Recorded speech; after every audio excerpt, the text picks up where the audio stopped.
Annabelle haunted doll के बारे में तो आप सबने सुना होगा, पर शायद आप में से बहुत से लोग ये नहीं जानते कि एनाबेल डॉल की स्टोरी रियल इंसिडेंट्स पे बेस्ड है।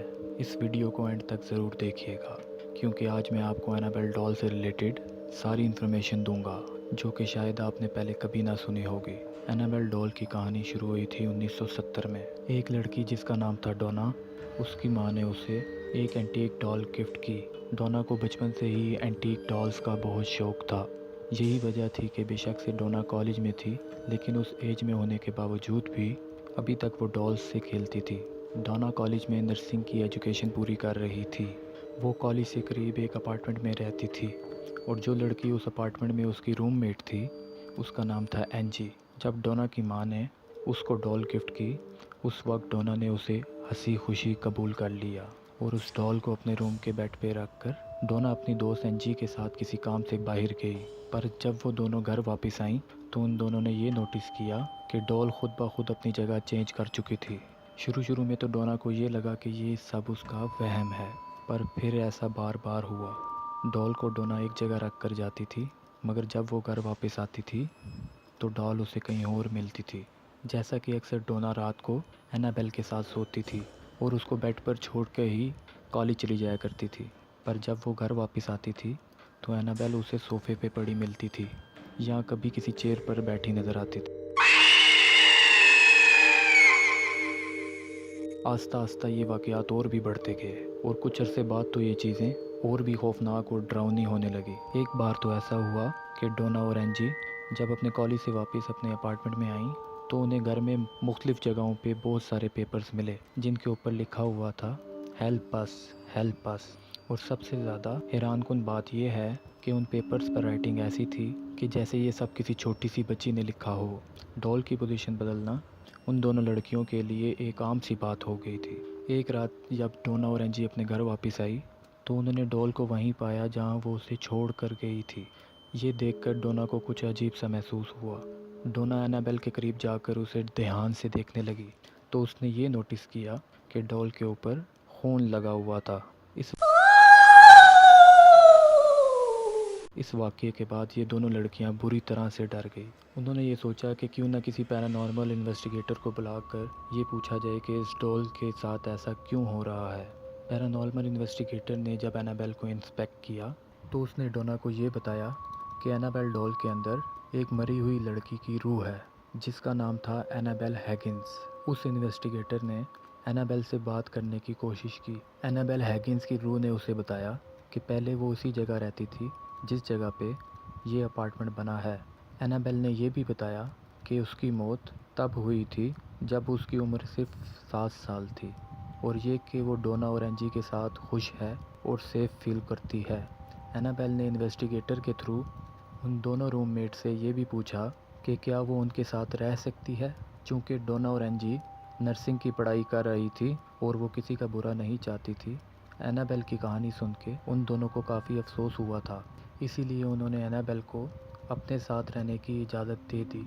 कुछ अरसे के बाद डोना और एंजी का एक और दोस्त जिसका नाम लू था उनके साथ अपार्टमेंट का एक रूम शेयर करने के लिए आया और उन दोनों के साथ रहने लगा। जब लू ने उस डॉल की मिस्टीरियस हरकतें देखी तो वो काफ़ी खौफजदा हो गया। उसे ये डॉल एक आंख नहीं भाई। लू का ये कहना था कि ये डॉल काफ़ी ख़तरनाक है और डोना और एंजी को इस डॉल को एक्सेप्ट नहीं करना चाहिए था। उन्हें हरगिज़ इस बात पे एग्री नहीं करना चाहिए था कि ये डॉल उनके साथ रहे। लू के ऐसा कहने पे डोना ने उसे समझाया कि जो कुछ भी वो सोच रहा है वो गलत है और ये कि इन्वेस्टिगेटर ने उससे कहा है कि डॉल के अंदर एक 7 साल की मासूम बच्ची की रूह है जो कि सिर्फ प्यार चाहती है और किसी को नुकसान नहीं पहुंचा सकती। लेकिन डोना इस बात से बिल्कुल अनजान थी कि जल्द ही उसकी ये बात गलत साबित होने वाली है। एक रात लू उस अपार्टमेंट में अपने कमरे में सो रहा था कि अचानक बीच रात उसे ये महसूस हुआ कि वो अपनी जगह से हिल नहीं पा रहा है और अपने जिस्म को बिल्कुल भी नहीं हिला पा रहा। इसके बाद लू बिल्कुल घबरा गया। अभी वो ये सोच ही रहा था कि उसके साथ हुआ क्या है कि अचानक उसे किसी बच्चे के हंसने की आवाज़ आई। उसने अपने बिस्तर से नीचे झांका तो उसे एनाबेल डॉल दिखाई दी जो उसी की तरफ देख रही थी। आहिस्ता आहिस्ता एनाबेल डॉल लू के करीब आने लगी और उसके बहुत करीब आके उसकी आंखों में आंखें डालकर उसे घूरने लगी। लू अपने जिस्म को बिल्कुल भी नहीं हिला पा रहा था। वो बेबस अपने बिस्तर पे पड़ा था और अचानक वो खौफ से बेहोश हो गया। अगले दिन जब लू की आंख खुली तो वो ये देख के हैरान रह गया कि एनाबेल डॉल तो अपने कमरे में ही थी। लू इतना कंफ्यूज था कि उसे समझ नहीं आ रही थी कि जो कुछ भी उसके साथ रात में हुआ क्या वो हकीकत थी या सपना। उस दिन लू और एंजी अपार्टमेंट में अकेले थे कि अचानक डोना के कमरे से उन्हें एक अजीब सी आवाज़ सुनाई दी।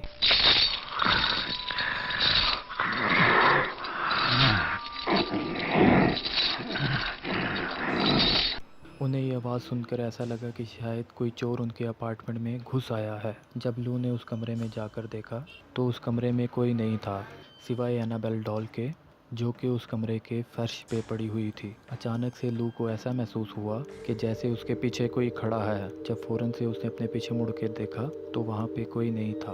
फिर एकदम लू को अपने सीने में बहुत शदीद दर्द महसूस हुआ। जब उसने अपने सीने पे देखा तो उसके सीने पे उसे नाखून से खरोंचने के निशान नज़र आए जिनमें से खून निकल रहा था। ऐसे अजीबोगरीब वाक़यात उस घर में उन तीनों के साथ होने लगे, पर डोना ये बात मानने पर हरगिज़ तैयार नहीं थी कि एक 7 साल की बच्ची ये सब कर रही है।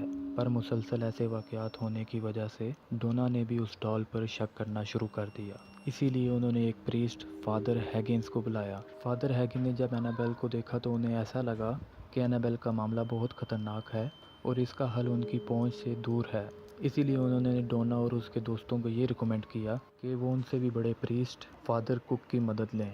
फादर कुक ने बाद में जाके एड और लॉरेन वारन को, जो कि उस ज़माने के बहुत ही मशहूर पैरानॉर्मल इन्वेस्टिगेटर थे, उनसे कांटेक्ट किया। द लॉरेंस ने उस अपार्टमेंट में जाके लू, डोना और एंजी से बात की और इन्वेस्टिगेशन के बाद उन्हें ये पता चला कि एनाबेल के अंदर एक छोटी 7 साल की बच्ची की रूह नहीं बल्कि एक शैतान की बदरूह है,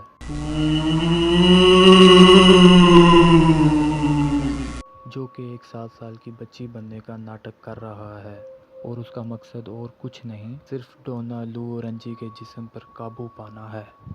ये सुनते ही डोना ने एनाबेल को द लॉरेंस को सौंप दिया और द लॉरेंस ने उसे अपने साथ रखने का फैसला कर लिया। उनके अपार्टमेंट से वापस जाते हुए एड ने एनाबेल को अपने कार की बैक सीट पर रखा। वो अपने घर के रास्ते पर जा रहे थे और पूरे रास्ते उनको अपनी कार में हीट की फीलिंग महसूस हो रही थी, जिसे वो साफ साफ फील कर पा रहे थे। और रास्ते में बीच बीच में उनके कार के स्टीयरिंग और ब्रेक्स ने काफ़ी बार मसला किया। एक वक्त तो ऐसा हुआ कि उनकी कार पूरी तरह से आउट ऑफ कंट्रोल हो गई और उनका बहुत बुरा एक्सीडेंट होते होते बचा। फिर एड ने जल्दी से एक तरफ गाड़ी रोक के एनाबेल डॉल के ऊपर होली वाटर छिड़का और उस वक्त लकीली वो उस डॉल को काम डाउन करने में कामयाब हो गए और आखिरकार साथ खैरियत से अपने घर पहुंच गए। शुरू में उन्होंने भी यही नोटिस किया कि एनाबेल खुद ब खुद एक कमरे से दूसरे कमरे में चली जाती थी। फिर एक दिन एक प्रीस्ट जिनका नाम था फादर जेसन ब्रैडफर्ड, वो एनाबेल डॉल को देखने के लिए द लॉरेंस के घर पर आए और उस डॉल को देखते ही उन्होंने कहा कि तुम सिर्फ एक डॉल हो, तुम किसी को नुकसान नहीं पहुंचा सकती। इस बात को सुनकर एड ने फादर से कहा कि आपने ऐसा कहकर अच्छा नहीं किया, आप ये बात ना कहते तो बेहतर होता।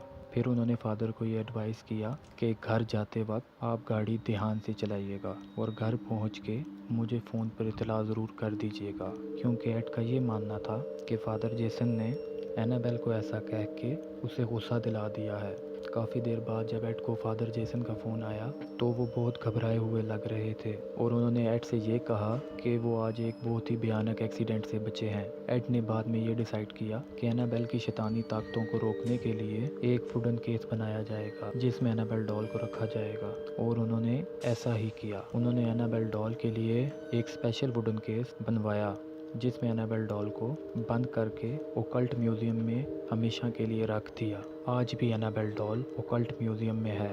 एनाबेल अब एक वुडन लॉकर में बंद तो है, लेकिन इसका मतलब ये नहीं है कि वो किसी को नुकसान नहीं पहुंचा सकती। कुछ सालों बाद एड ओकल्ट म्यूज़ियम में आए हुए एक विजिटर को एनाबेल डॉल के बारे में बता रहे थे। तब ही उस विजिटर ने एनाबेल डॉल का मजाक उड़ा दिया। बाद में जब वो विजिटर अपनी दोस्त के साथ बाइक पे घर जा रहा था तो उनका बहुत ही भयानक एक्सीडेंट हो गया جس میں اس لڑکے کی جان چلی گئی اور اس کی دوست کو شدید چوٹیں آئیں اور وہ بال بچ گئی۔ جب اس کی دوست سے پوچھا گیا تو اس نے بتایا کہ راستے میں وہ لوگ اینابیل ڈال کا مذاق اڑا رہے تھے کہ اچانک سے اس نے اپنی بائک کا کنٹرول لوز کر دیا اور اس کی بائک جا کے درخت سے ٹکرا گئی اور اسی حادثے میں اس کے دوست کی موت ہو گئی۔ آج بھی اینابیل ڈال اسی اوکلٹ میوزیم میں ہے اور ہزاروں لوگ اسے دیکھنے کے لیے آتے ہیں۔ یہ دنیا کی سب سے شیطانی ڈالز میں سے ایک نہیں بلکہ سب سے شیطانی ڈال ہے۔ کیا خیال ہے آپ کا؟ کیا اگر کبھی آپ کو اینابیل ڈال سے ملنے کا موقع ملے تو کیا آپ اس سے ملنا چاہیں گے؟